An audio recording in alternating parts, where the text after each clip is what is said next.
Hey guys, Uncle Ray. Welcome to another episode of the Crypto Bellwether.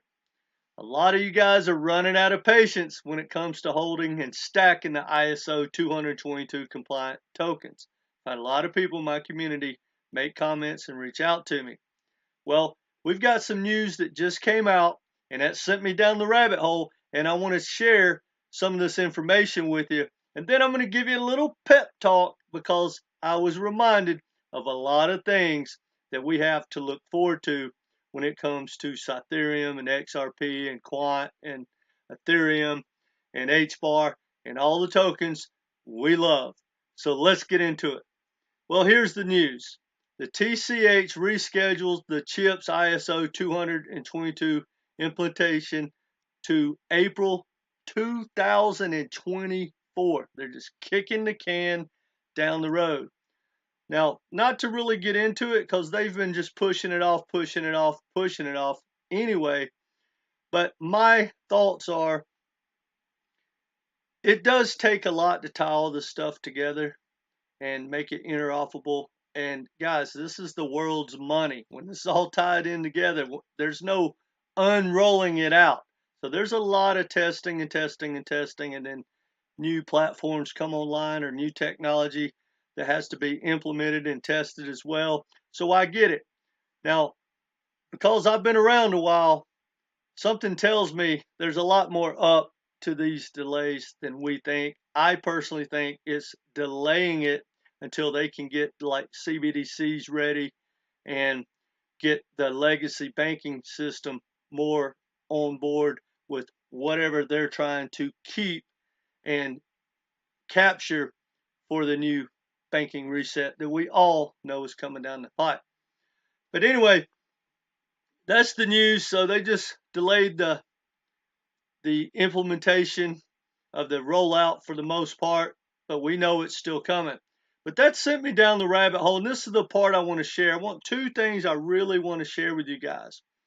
That sent me back down the rabbit hole, looking back into the the Federal Reserve, and the FedNow system, and that got me remembering just how undervalued I think Cypherium is.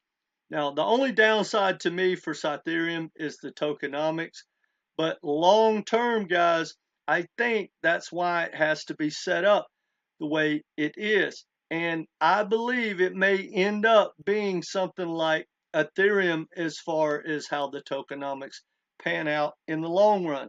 I could be wrong, but here's why I personally don't care. This is just my thoughts, not financial advice.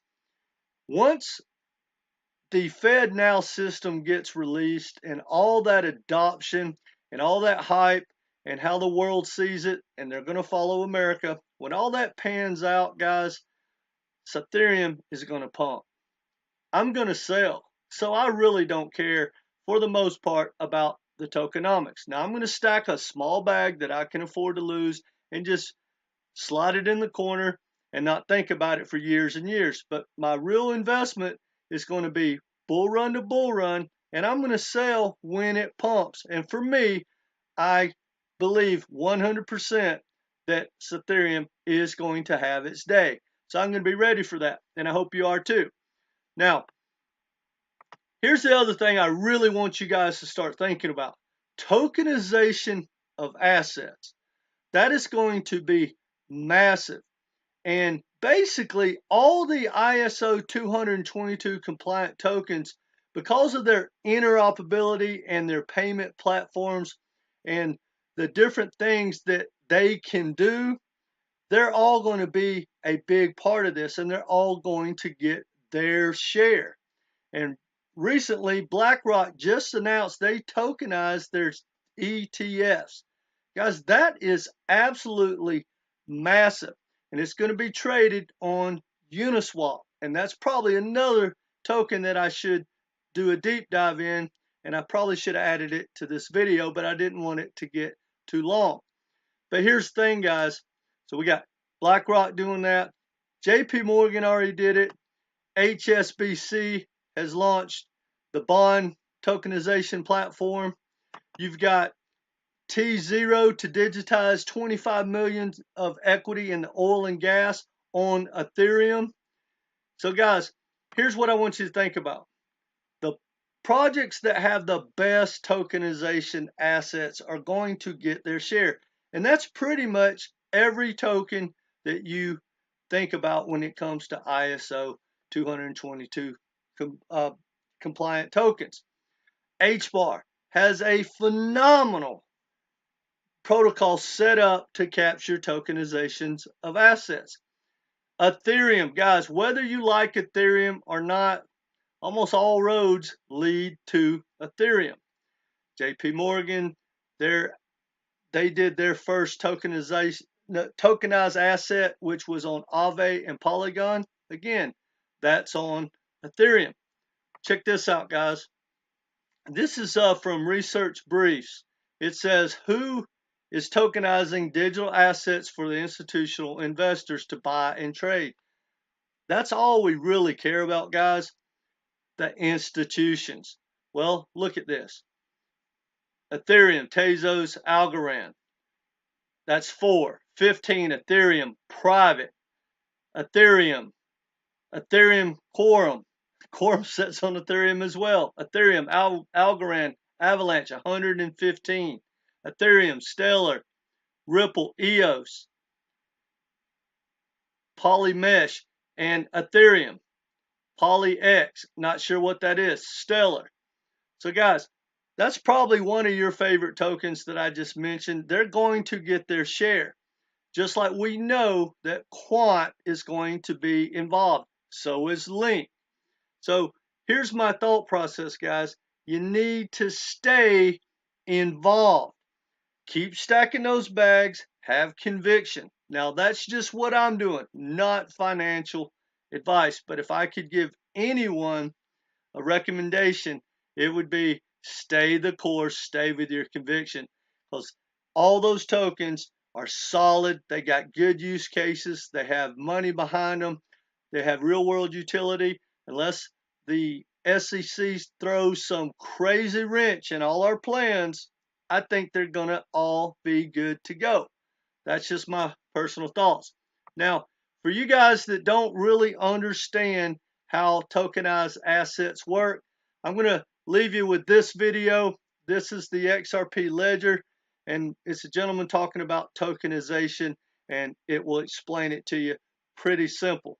Now, before I hit that button and let y'all go and listen to that and leave you at it, if you haven't subscribed, please do so.